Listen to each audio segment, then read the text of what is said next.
Hello everyone, my name is Taylor Fern. My pronouns are she, her, and I'm so excited to be with y'all today.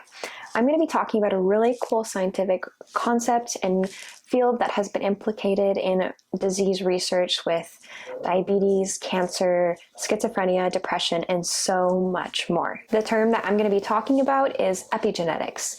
But before we can really understand what that means and why it's so important, we need to understand a couple foundational principles. First of all, we need to understand that our body is composed of a bunch of tiny spheres called cells. At the very center of these cells are the instructions for what the cell has to do. It's really important for these cells to have this instruction guide, and this instruction guide is called DNA. It is composed of a 4-letter code, A, G, C, and T. Certain stretches of DNA code for different genes, and genes are important for determining anything physical that you see about yourself. And we can change how these genes are expressed by changing the arrangement of the DNA code on that gene. There are certain proteins at the very center of these cells that interact with the DNA and can make it so that the genes are more or less usable or more or less accessible. This leads us to the field of epigenetics.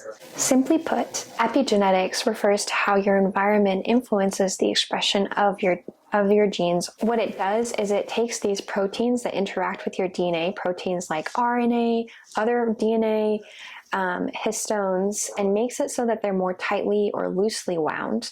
It can also add on different chemical groups that also make it more or less accessible, and this will influence if the gene is expressed or not. So you might ask, how does the environment influence the expression of these things? And that is a great question. Your environment can include things such as your diet, stress, trauma, just your general life experiences really can influence how these proteins interact with your DNA. They're actually really important for cell specialization and telling cells to do different things, even though they have the same DNA. It has been also implicated in disease research, as I mentioned before. In studies, it has been found that by changing these protein interactions, you can actually change how disease progresses. And you can actually look at how things like your normal cells turn to cancer cells by looking at how the epigenome, all the collection of your epigenetic modifications are changed in that single cell.